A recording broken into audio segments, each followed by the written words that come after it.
Hello, this is Max. Otherwise, you might know me as Orc in certain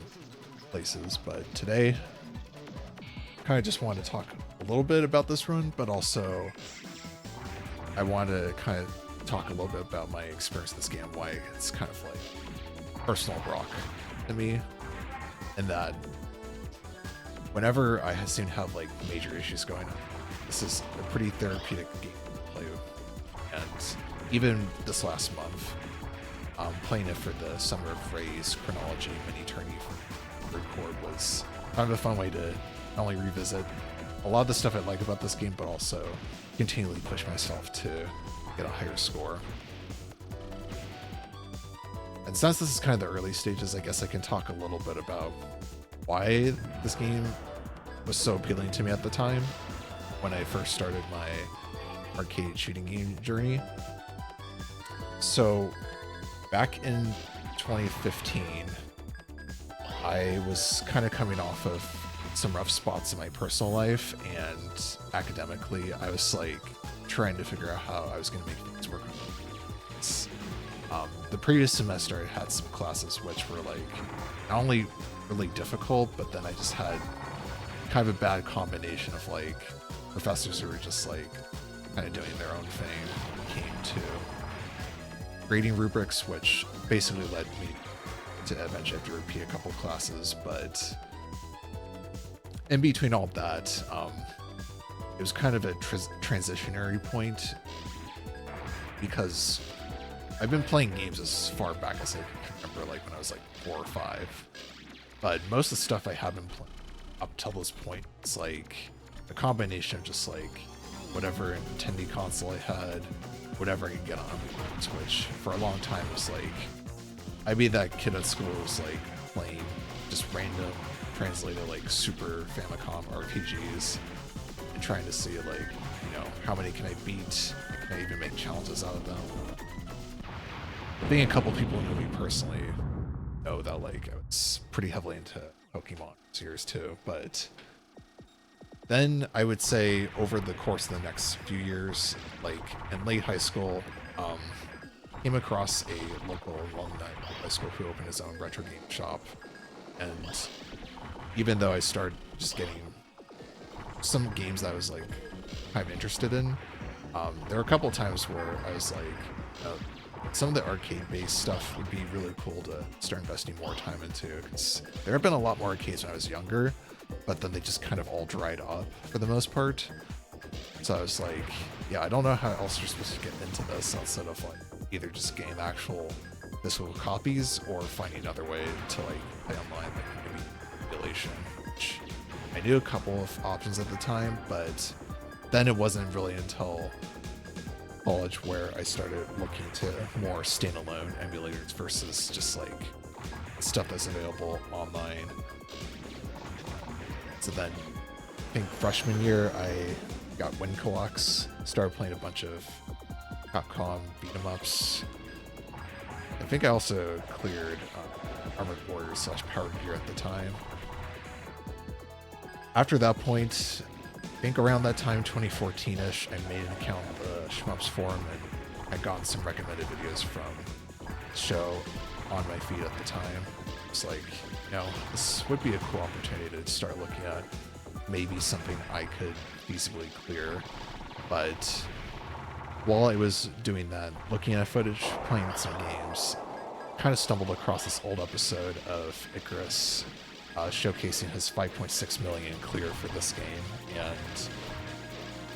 what's cool is like he did this for the shooting game tournaments that were being hosted at the time, but this is like 2008 or something like that. And I was like pretty impressed that like people were able to get such high scores on this, even from like all the way back then, which I didn't think was possible. But then it also kind of motivated me to start looking at this game a little bit more seriously and figuring out, you know, how far do I want to go with this. And for the first month, I didn't make that much progress past like stage 3. But then beyond that point, probably for the next 4 months or so, I was playing this on and off. Sometimes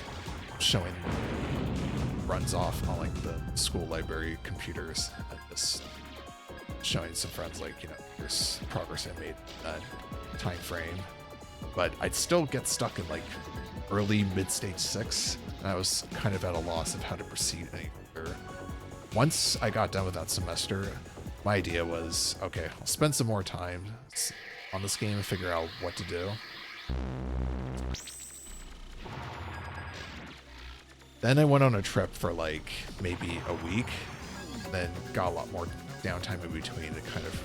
practice some of the tougher spots in like stage 6 and 7 that had been so much trouble in dealing on my runs. And I believe either on the second to last week of June 2025, it just kind of all came together on one particular run at like late at night, and then I was like, wow, can't believe I actually did it. At the time, when I posted my initial clear on the forum, people were like, oh my god, dude, that is insane. I can't believe anybody would pick this as their first, like, shmup arcade 1cc. But I was like, the game's just too good. Even after that I got that clear, I was looking back at, like, the game footage, and at that time I was just like, man, yeah, this game is so cool. There's stages where you have all these like dynamic shifts in perspective, like the camera angles being presented, even this boss with like wireframe teleporting that it does at the beginning there. It's pretty awesome. Like, and there's no downtime in between this game and the way it transitions in between stages, because you are basically fighting your way to the core of the Earth, which is been taken over and remechanized by a supercomputer. And later on, I remember seeing like, you know, the reason they kind of picked this as like a motivation is like to kind of work around the limitations of having to basically zoom in to the background layers would be a lot easier versus like zooming out. Because if you zoom out, then it'd just be like way more pixelated and would look kind of ugly versus just doing it with the approach they did. So I thought that was pretty cool.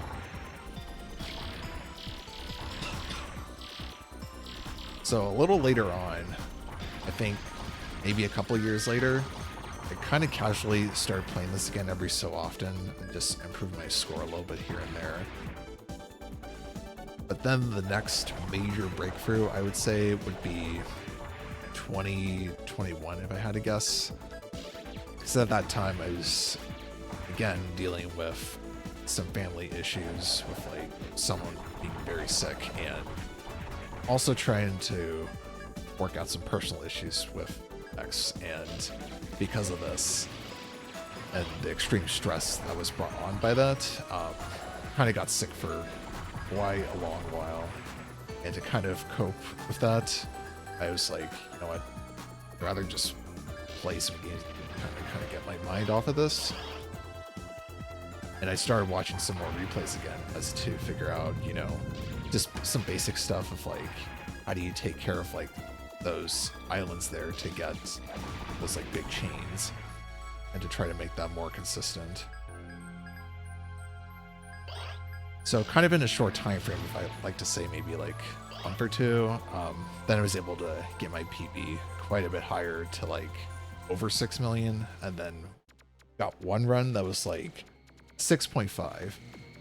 even though at this point I was still like, you know, I could improve this a lot more, because I was still dying a lot on the final stage.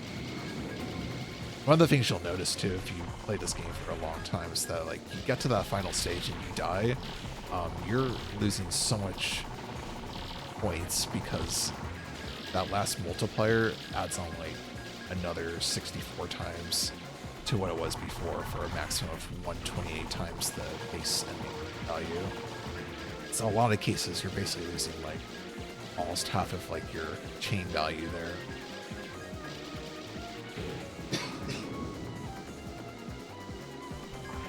But yeah, at that point, it was like, you know, I'd rather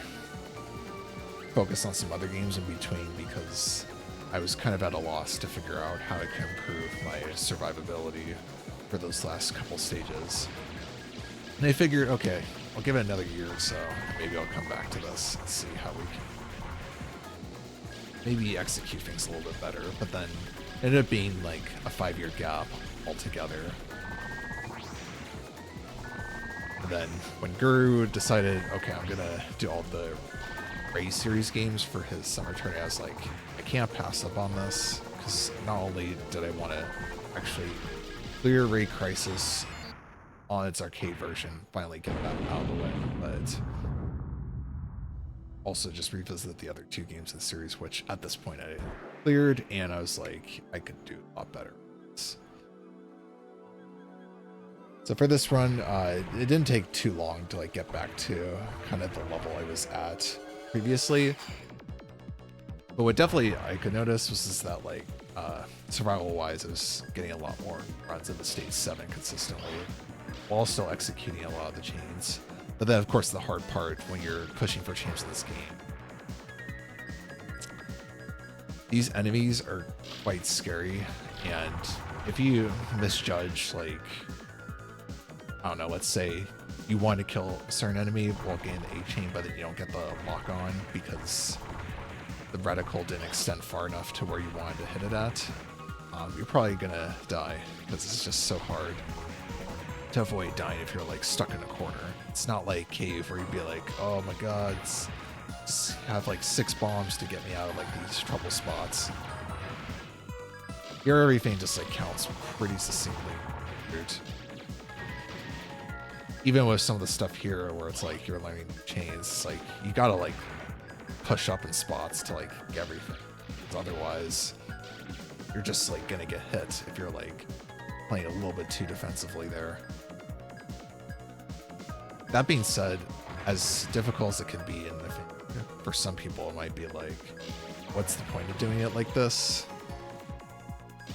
Or they might just want to be satisfied with like a simple clear and just get it out of the way. I think the way this game handles the scoring system is not only inventive for its time, but it's also quite granular, that things continually evolve, and that you can get better basically by just spending more time with the game, but also you see the improvement and the work that you put in is reflected in the way that you execute these more complex chains more readily. Even in this run, it's like I was pretty impressed with, like, despite the fact that like I bungled so many of those like scoring targets in the earlier stages, being able to make up with the new chains that you learn in like stage 4 basically makes so that you can just make a net game overall. It's not like certain games where it's like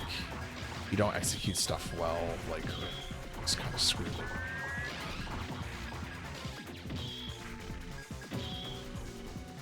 Like even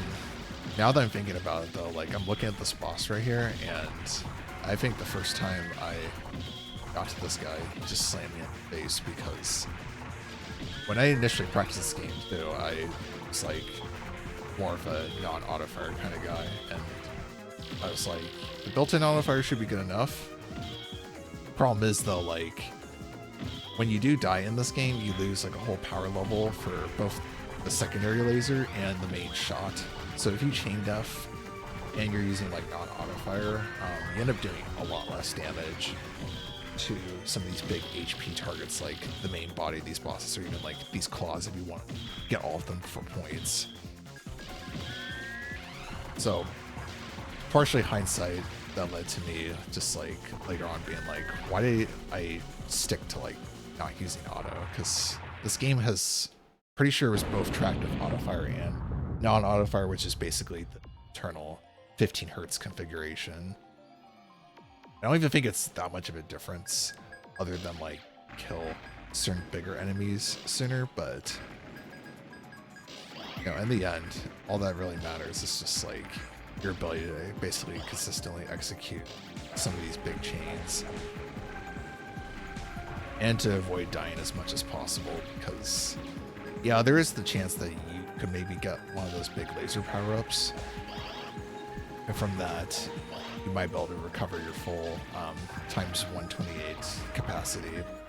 But it is random whether it drops one of those shop power-ups or the laser, so don't want to entirely rely on that if you're like getting into scoring for this game.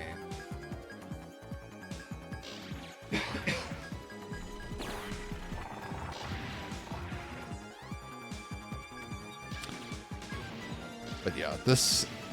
section here, I also like the stage a lot. It's probably one of my favorite in the game, besides like maybe the last stage, just because as being a guy who lives in LA, it's pretty funny to see sometimes how like these interconnected road structure and stuff like that is basically like our freeways, where it's just like there are so many interconnecting roadways, but you only really get to experience like that sort of adrenaline high speed rush if it's like there's no traffic or you're like driving in the middle of the night, which sometimes happens if I'm like trying to visit certain IRL friends. I leave their house at like 2 in the morning.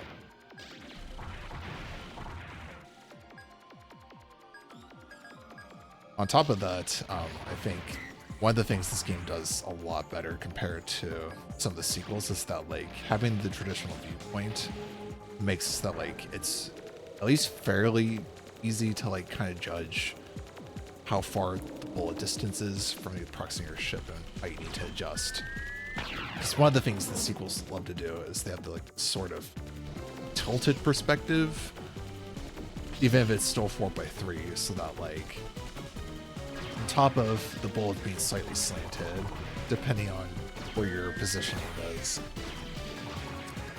there's that whole 3D perspective with the bullets in those other games where it's like there's a little bit more leeway and like ground target enemies will like fire from a certain angle, but then after a little bit of time they enter like the primary foreground layer that where they can actually interact with your ship and then actually hit it. For a lot of people, I think, even though it's a little bit better these days because thanks to the newer ports, you can actually more visibly see some of those differences compared to their versions. You still lose out on the visibility compared to like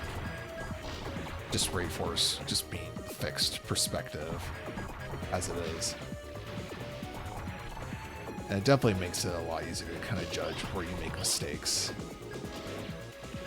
Maybe the only thing visibility wise this game could have had a bit of improvement with was like when you have your main max shot, sometimes the yellow bolts from enemies can get lost in your shot. That's probably just like something they could have tweaked with color, which maybe if our gear had actually been produced, which was the cancelled F3 sequel to this game and was eventually reformed into Greystorm. But if that had gotten released, probably would have seen like nobody really complain about visibility issues, because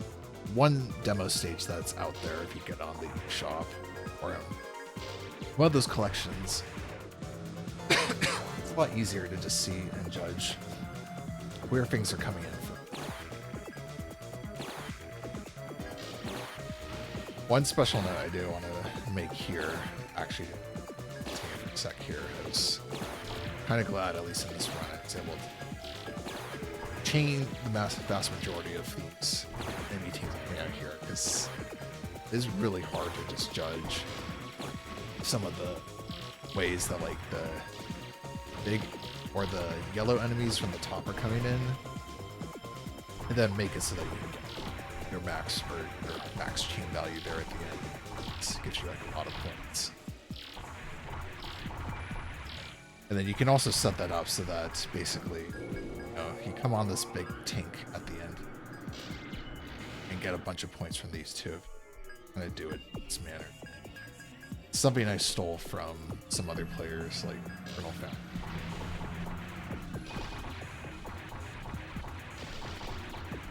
Eventually, I think it would be cool to shoot for loot. As I know, he in addition to jam ears got over, you know, with enough dedication, it is possible that I can get to that point. And actually, now that I think about it, Ben Shinobi also got like 8.7 in this game, which that is going to be very, very hard because he utilizes some chain tricks, which are just like, I am mind boggled at how he uses with like pretty relative consistency.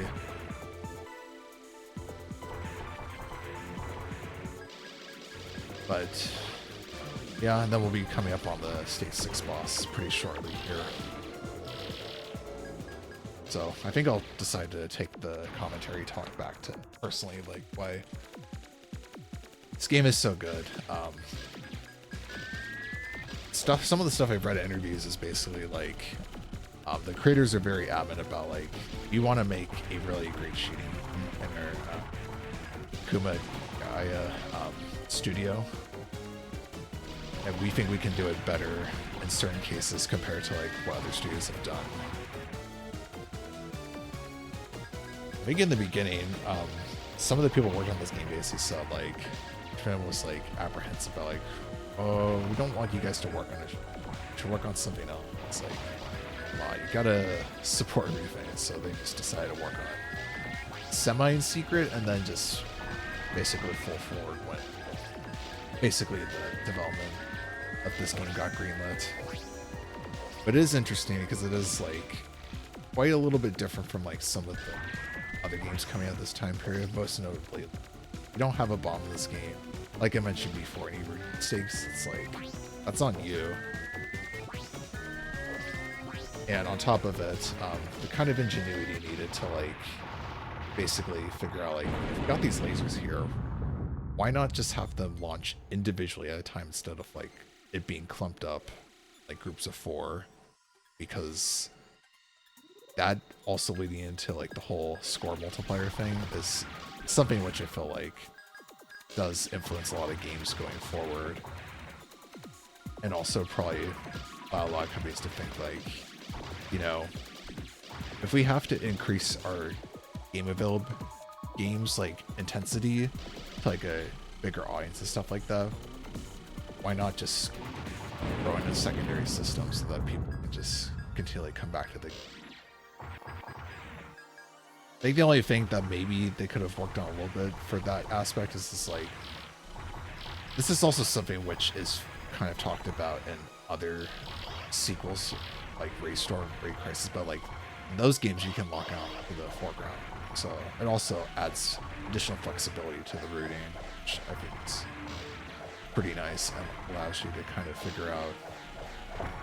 semi-organically where you can do stuff. I also do enjoy the music in this game a lot. Yeah, it's done by Tamaya Kawamoto, who used to work at Capcom in her early career and did a lot of the early soundtracks for that company's arcade games, including Black Tiger, Black Dragon. But then she moved to Taito in 1990, and really the only other things I could think of that she worked on before this game was like for Texer, and then being like an extra body for like the Ninja Warriors Mega Drive CD port. But then for this game, it's like a lot of techno pop with some get mixed in. It is quite cool, and especially the Saturn arrange really elevates all of these tracks. Even though the original arcade has some good art tracks, I do feel like there are some limitations in play with like sound chip they designed for the F3, and it being able to use Redbook audio with all these extra like tracks and voices to work with really adds a lot to this game's atmosphere. Probably why a lot of people regard the soundtrack so heavily. And on top of that, soundtrack also being a bit more focused on the melodic side, I do think it adds a bit more memorability. Because even though like I think the Raystorm soundtrack does maintain a pretty good balance between like more experimental ideas while still retaining some like melodic influence to kind of draw you in. Then the sequel to that game, Ray Crisis, which is prequel to this, She gets a lot more experimental, and in certain cases, the experimental nature of Ray Crisis, some tracks work pretty well, and then I think some tracks just kind of go on forever, and they feel like not much is really happening. It kind of leaves a little bit more to be desired in terms of like that. Whereas I felt like maybe this game doesn't suffer as much from, outside of maybe certain stuff of like the final boss tracks could be improved. But other than that, I mean, I think pretty much visually they were a great game. Very easy to recommend to people, because one of the common things when I'm showcasing these games off to like personal friends of mine is just like, well, these games are old, you know, how could a game so old be good in like this day and age? And like, graphics do play a part in like getting people in there. So it can be a struggle sometimes where it's like you're showing off more indie titles and people are just like, but it doesn't look like a visually appealing game to me in terms of like, wow, this is like so detailed and stuff like that.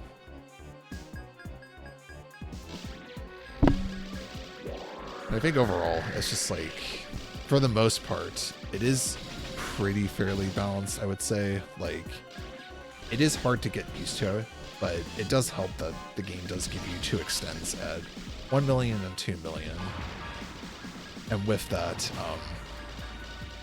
being able to at least score a little bit to see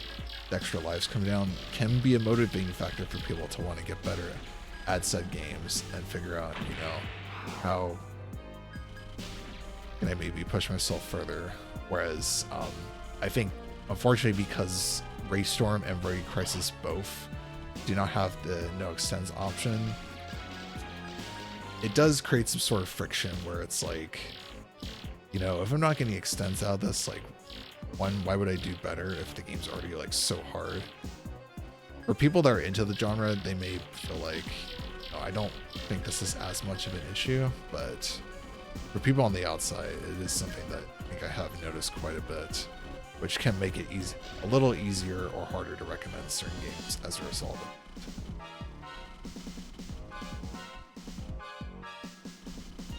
Plus, I just feel like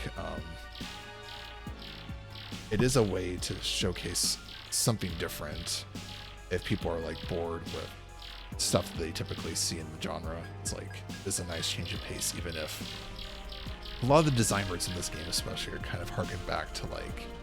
more Xevious kind of style games, which the lock-on system is kind of a natural evolution, I feel, of like the sort of ground air target deviations and the strategic placement of like having to plan out your routes around being able to hit stuff if you're like reticle.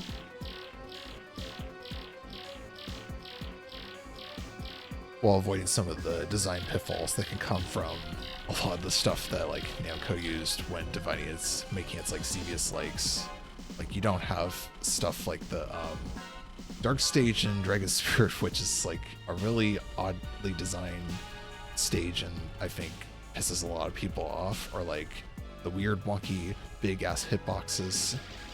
in Dragon Saber and like one hit that you can take. Or if you're playing something like Fighter and Attacker or FA, it can be really hard to determine sometimes how much damage you need to do to certain enemies, along with just that game being really hard if you don't have any sort of like auto fire set up. And also the ship, there's so many ship choices in that game that's like, you end up just getting confused with like what ship is the best, or like what is clearly the better ship to choose from if you want to just be a beginner and clear that. Like 16 ships is just way too much to select from. So I kind of appreciate like this game just kind of taking that aspect, bringing it, some aspects of it back to the basics while introducing further innovations, make it overall like great package to play, pretty visually appealing.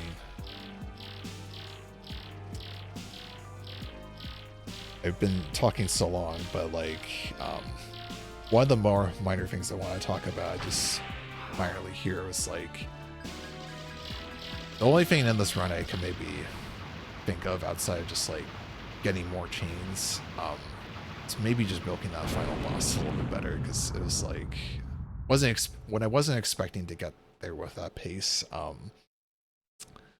it kind of just threw off the rest of the milking process that you can do in that last phase with destroying the blocks. Because there is a way you can actually destroy the blocks and emits early, so that when it goes to the next phase after you destroy all the blocks, it'll be low enough on screen that you can just basically move them to the top, and all the laser emitters basically spawn off screen and then get despawned. It's just kind of funny.